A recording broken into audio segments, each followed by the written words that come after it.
Uno de los pilares que permiten el desarrollo de cualquier país es la energía. Para alcanzar el progreso, México requiere de una autosuficiencia energética que aún con su riqueza petrolera no ha logrado. Mientras las necesidades del país crecen vertiginosamente y el servicio eléctrico es aún ineficiente, como lo demuestra la falta de cobertura del mismo para 5 millones de mexicanos, los hidrocarburos, a partir de los cuales se obtiene mayoritariamente la energía, y los combustibles muestran un serio agotamiento y una incompatibilidad cada vez mayor con la conservación del medio ambiente. El Centro de Investigación en Energía de la UNAM señala que a los ritmos actuales de consumo y con datos de 2009, las actuales reservas probadas de hidrocarburos se acabarán en más de 9 años.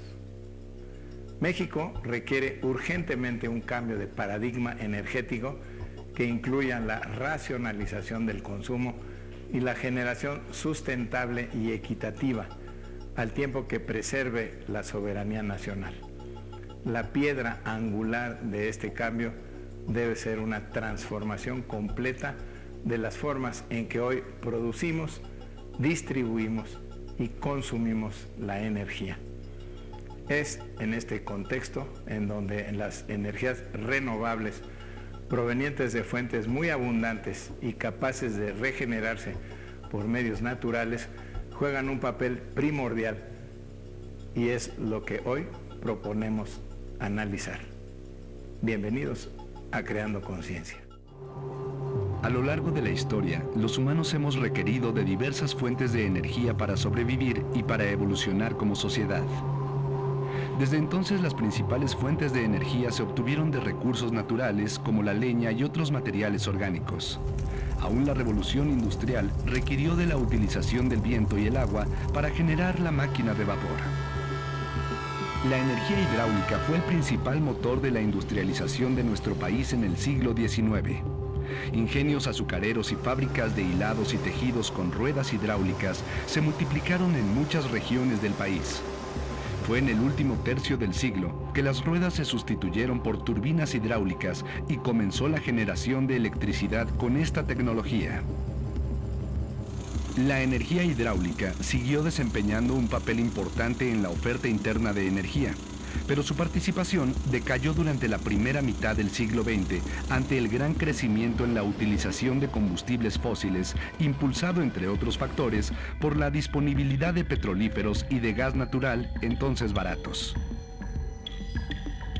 El consumo total de petróleo y gas se duplicó desde comienzos de los años 70 del siglo XX, y la producción de electricidad en sus diversas modalidades casi se ha triplicado, provocando la dependencia de estos recursos energéticos en el mundo. En la actualidad, corresponden al 80% de toda la energía primaria producida y consumida. En México la dependencia es mayor. En el año 2006 fue del 92%. La humanidad se enfrenta a una crisis energética.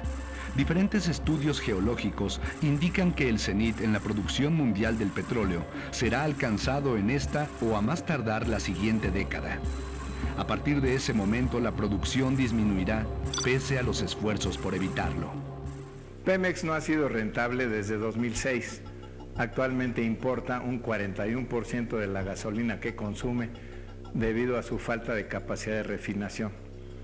La nación se encuentra ante la necesidad de realizar una transición energética que permita disminuir la dependencia de los combustibles fósiles caros y de difícil acceso, apoyándose en el uso de energías alternativas, es decir, renovables y limpias, encaminadas a abatir las emisiones que aceleran el cambio climático. Lamentablemente, las políticas públicas no han respondido a esta necesidad. Si bien en el país se ha desarrollado investigación tanto para mejorar los procesos de generación de los hidrocarburos fósiles y su refinación, así como para energías renovables que van desde la termoeléctrica hasta la biogénica, pasando entre otras por la eólica y la geotérmica, de la cual incluso fuimos pioneros, el país no ha aprovechado estos recursos de manera adecuada, ni ha procurado la continuidad de los proyectos de investigación y la generación de empresas mexicanas que las exploten. Si hacemos el comparativo de cómo está el desarrollo de otros países en estas temáticas, yo diría que es pobre. Los retos a los que nos estamos enfrentando son mayúsculos, y aunque en los últimos años, yo diría en los últimos 5 o 6 años, se han hecho esfuerzos gubernamentales para empezar a atender el problema de las energías renovables, desafortunadamente yo considero que todavía no están los cuadros adecuados para atender el reto.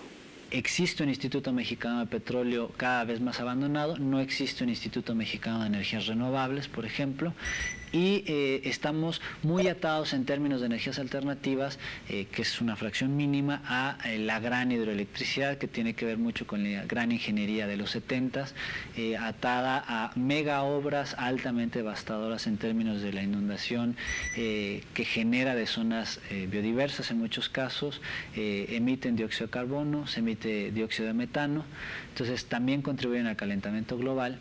El otro problema es que las leyes que tenemos actualmente, por ejemplo, en materia de energías renovables, pues son insuficientes.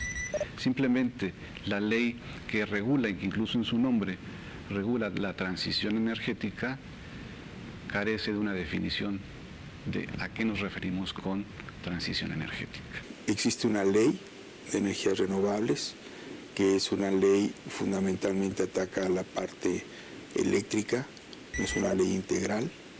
Las energías renovables o el problema de la energía va no solamente desde la producción de energía eléctrica, sino fundamentalmente ataca el problema de transporte, ataca el problema de calentamiento en procesos industriales. Y todo este concepto general, integral, no está considerado por ningún cuerpo jurídico.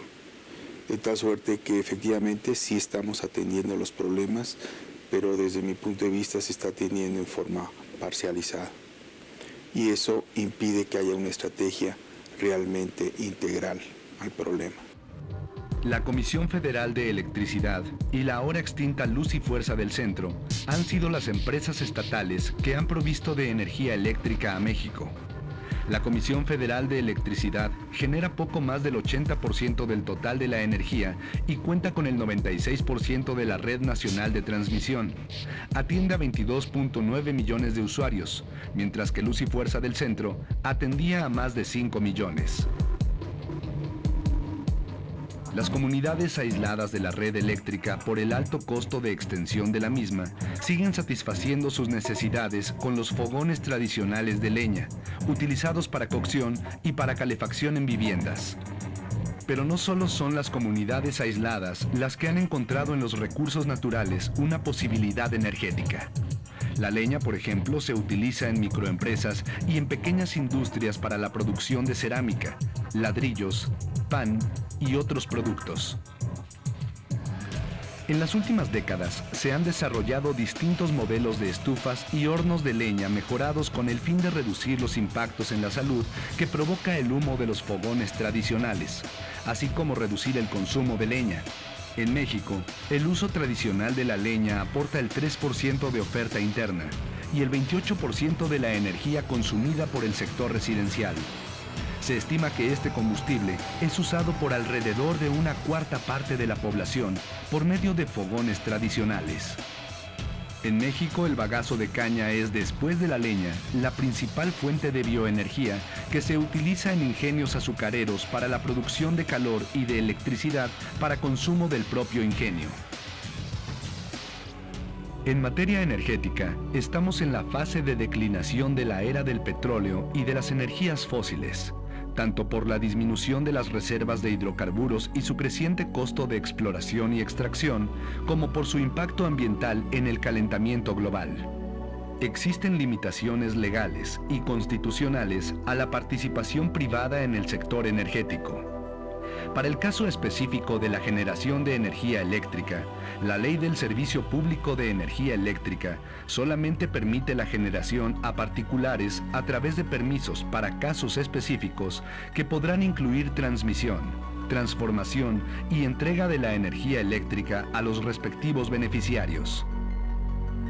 Si bien estas modalidades permiten la participación de particulares en la generación y transmisión de energía eléctrica, obliga a las empresas públicas de electricidad a adquirirla al menor costo económico de corto plazo. Bajo este enfoque, la generación eléctrica a través de energías renovables resulta más costosa comparado con fuentes fósiles convencionales como el petróleo, por lo que se requieren mecanismos que permitan fomentarlas, similares a los que se han implementado en los países donde su participación es relevante. Para lograrlo, es necesario establecer incentivos económicos y fiscales, así como metodologías para valorar el aporte de capacidad que las fuentes renovables otorgan al sistema eléctrico nacional. Si no lo vemos como un proyecto de país, si cada sector por separado está velando por sus propios intereses y no logramos integrar una gran visión, no se pueden obtener los resultados dentro de 10, 20 o 30 años. ¿A qué me estoy refiriendo? Me estoy refiriendo, por ejemplo, a que estas tecnologías, al ser nuevas, al estarse produciendo en forma novedosa y tener una pequeña escala de producción, sus costos son mucho más elevados que las que ya están en los mercados. Entonces, si no cobijamos a estas tecnologías para que alcancen economías de mercado, no vamos a alcanzar los precios competitivos actuales. Entonces no van a crecer. Ante esta situación energética, México requiere un cambio de paradigma energético para el que se hace necesario reevaluar el modelo de desarrollo que estamos usando, así como las formas de consumo asociadas a este. El uso racional y eficiente de las actuales fuentes energéticas y el uso de las energías renovables son esenciales para enfrentar el cambio climático y para mitigar sus impactos. México está obligado a fortalecer e impulsar los combustibles renovables y alternativos. En nuestro país, el suministro bruto de energía primaria proviene casi en un 88% de hidrocarburos fósiles y el crecimiento anual de emisiones de CO2 producidas por fuentes no biogénicas es de 4.3%, una de las más altas del mundo, lo que nos ubica en el 10º lugar entre los países con mayores emisiones de dióxido de carbono, resultado de la quema de combustibles fósiles. Un estudio realizado por los Centros de Investigación en Energía y de Investigaciones en Ecosistemas de la UNAM señala que desde 2005 el uso de materia orgánica como fuente primaria de energía ha decrecido en nuestro país, pasando del 15% a solo 5%. Los procesos de generación y uso de la energía constituyen el principal emisor de gases de efecto invernadero, con el 60% de las emisiones totales. Según el Balance Nacional de Energía 2008, el mayor consumidor fue el sector transporte, con una participación de 50.4%. La problemática energética en México es muy similar al resto del mundo. Tenemos el problema de que se genera el grueso de la energía a base de combustibles fósiles. Para el caso particular de México, la gran dificultad es que estamos en un contexto en que las reservas de petróleo cada vez son menores. El ritmo de explotación que tenemos, por ejemplo, en pozos, en los megapozos como Cantarell, ha sido inusitado. Nos hemos acabado ese pozo en menos de 20 años. Fundamentalmente, un patrón extractivo que es funcional a la exportación de petróleo en crudo para abastecer ciertas necesidades, sobre todo de Estados Unidos. Nosotros importábamos más gasolinas que otros países en América Latina, exportábamos el grueso de nuestro petróleo hacia Estados Unidos, incluso siendo uno de los vendedores de petróleo más importantes de Estados Unidos, por encima de Arabia Saudita y hasta hace unos años por encima de Venezuela. Entonces, Esta es la gran problemática en México. Estamos atados al patrón petrolero, por un lado, y por el otro, las alternativas en términos de desarrollo tecnológico, en términos de implementación y estimulación de generación de energía con otras fuentes alternativas, digamos, hidroelectricidad, solar, geotérmica, entre otras, ha sido muy limitada.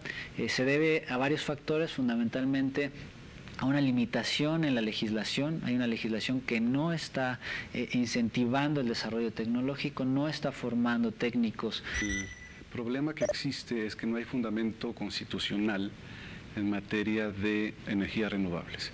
Siempre está presente el asunto de las energías fósiles, la generación de energía eléctrica desde el tipo convencional. Sin embargo, no tenemos ningún avance constitucional en materia de reconocimiento sobre las energías renovables. En 1998 se publicó en el Diario Oficial de la Federación la primera ley que tocaba el tema de las energías renovables. Se trata de la Ley General del Equilibrio Ecológico y la Protección al Medio Ambiente. Lamentablemente, durante esta última década, los esfuerzos por promulgar una ley menos endeble en materia de generación de energía y protección al medio ambiente no han dado resultado. En el año 2000 se presentó al Congreso de la Unión una propuesta de legislación respecto al problema del cambio climático y las energías renovables. Pero no fue sino hasta 7 años después que se estableció una estrategia nacional para enfrentar el cambio climático. Sin embargo, esta no tiene una base jurídica sustentable y hasta ahora no ha presentado logros significativos. En nuestra Comisión Federal de Electricidad es una empresa paraestatal del gobierno mexicano que por ley tiene que producir el kilowatt hora con la tecnología más barata. De tal suerte que si yo le ofrezco un panel fotovoltaico, me va a decir, espérame, tu kilowatt hora está en $1 tu kilowatt hora, cuando la otra tecnología está en 5 centavos el kilowatt hora. Entonces no te puedo comprar tu kilowatt hora fotovoltaico. O si le llego con una tecnología de termosolar de potencia, donde el kilowatt hora ahorita está en 10 centavos el kilowatt hora, él no me va a comprar esta tecnología porque hay tecnologías de fósiles más baratas a 5. Entonces, el empresario mexicano dice, pues yo no tengo negocio, no tengo entrada, y CFE no me va a comprar esto. Es importante no perder de vista que el control de los combustibles ha sido central en la geopolítica internacional y las energías renovables no están exentas de presiones por parte de los países desarrollados que buscan satisfacer sus requerimientos energéticos al menor costo posible y disminuir sus emisiones de gases de efecto invernadero, trasladando a los países subdesarrollados los impactos negativos. Un caso ilustrativo es el de los agrocombustibles, cuya producción ha provocado en países como Malasia, Indonesia y Brasil la destrucción de millones de hectáreas de bosques y selvas para la expansión de cultivos de palma, caucho, soya y azúcar. En México, la siembra de maíz para la producción de biodiesel resultaría incongruente frente a nuestra incapacidad para satisfacer la demanda interna de este grano, pues acentuaría nuestra dependencia alimentaria con respecto al vecino país del norte. Hay una discusión en términos de tierra para producir alimentos o tierra para producir energía que se profundiza para el caso mexicano porque no tenemos un campo que siquiera abastezca o que garantice la seguridad alimentaria de este país. Entonces, eso es por un lado. Por otro, las fronteras de la producción de granos o de jastrofa o de cualquier otro tipo de semillas o de plantas que se utilicen para la producción de biocombustibles está presionando las fronteras de zonas megadiversas. Por ejemplo, se habla de la producción para biocombustibles en zonas altamente biodiversas de Chiapas o de Oaxaca. ¿Qué implicaciones tiene? Porque entonces el argumento es vamos a utilizar biocombustibles para tener una energía más verde, más amigable al medio ambiente, y por el otro lado esta misma producción va corriendo la frontera de las zonas agrícolas e invadiendo zonas de selvas, de bosques, que sirven para captar CO2. Entonces hay una contradicción en esto. Y lo más grave de los biocombustibles es que la propia producción todos los biocombustibles requiere de energía, porque el proceso es que hay que fermentar. Hay que fermentar el maíz para obtener el alcohol. Hay que fermentar la caña para obtener el alcohol. Y este proceso requiere energía. Muchas veces la cantidad de energía que se invierte en todo el proceso, desde los fertilizantes, la cantidad de agua que utilizan estos cultivos, la energía que se requiere para hacer el proceso de calentamiento y de producción del alcohol, y luego la transportación de estos biocombustibles a los lugares de consumo, muchas veces es mucho mayor la cantidad de energía que se invierte que la que se obtiene. Una alternativa que actualmente se investiga en la UNAM como parte de un proyecto en el que participan países europeos y latinoamericanos es el uso de desperdicios vegetales que no tienen ningún uso ni valor en el sector alimentario. El sol, por su parte, es una fuente inagotable de energía. Se estima que 10 días de insolación en la superficie de la Tierra equivalen a todas las reservas de gas y carbón probadas actualmente, y nuestro país es privilegiado en esta materia debido a su ubicación geográfica. Asimismo, generamos alrededor de 13 millones de toneladas de estiércol ganadero, lo que representaría una área de oportunidad para generar energía con impactos favorables al ambiente. Igualmente, los residuos municipales constituyen otro potencial, dados los volúmenes que se manejan en las grandes ciudades del país. No podemos pensar en una sola alternativa energética nada más. Tenemos que pensar en una serie de estrategias porque seguiremos utilizando el petróleo. Lo necesitaremos para poder hacer la conversión energética que requiere el país. Por ejemplo, para producir energía eólica, necesitamos petróleo con el cual extraer el material de concreto, para extraer las resinas y para el acero con el que se hacen las aspas. También necesitaremos petróleo para producir las fotoceldas. Paradójicamente, la producción de energías alternativas requiere de energías como el petróleo. Los hidrocarburos tenemos que cuidar. Un primer nivel de política pública sobre energía es cuidar la energía que tenemos, y de ahí la necesidad de los programas de ahorro y uso eficiente de energía, del desarrollo de tecnologías limpias, esto es, tecnologías que quemando carbón lo hagan de la forma más eficiente posible, ¿no? Sustitución de automotores, por ejemplo, que en vez de trabajar las eficiencias actuales con la contaminación ambiental que tenemos, se reduzcan en volumen, en tamaño los vehículos, y desde luego empezar a usar vehículos que utilicen otras fuentes energéticas, no necesariamente el gas o las gasolinas. Son muchas y variadas las fuentes para energías renovables, y su aprovechamiento dependerá de las necesidades específicas y recursos de cada región. Debemos cuidar el uso de las tecnologías para evitar desastres ecológicos y que ocurra lo que sucedió con el petróleo. Asimismo, si no apoyamos decididamente el desarrollo de tecnología propia, nos encontraremos en la misma situación de dependencia que padecemos hoy en día. En el caso del sector eléctrico, es indispensable un régimen especial basado en tarifas garantizadas para alentar la generación distribuida, que permita contar con pequeñas unidades generadoras para satisfacer necesidades de carácter doméstico, comercial, de servicios e industrial, para el cual el marco institucional es limitado y el legislativo insuficiente. Este tipo de generación puede darse con participación de la industria, la vinculación con la academia, el financiamiento compartido y la colaboración internacional. Es menester contar con un plan nacional estratégico a corto, mediano y largo plazo, así como crear una red de centros de investigación regionales en la materia, a fin de que para el año 2025 se pueda tener 20% de la oferta energética total y 38% de la oferta eléctrica cubiertas con energías renovables. Aquí se requiere literalmente una revolución cultural, diría yo, de cómo los seres humanos tenemos que enfrentar el problema del uso de la energía en todos los aspectos, y no nada más es la energía, es nuestra interacción con el medio ambiente. Esperamos haber aportado algunos elementos para crear conciencia sobre el reto y la oportunidad que tiene el país para lograr su desarrollo, asegurar su soberanía y cuidar el medio ambiente.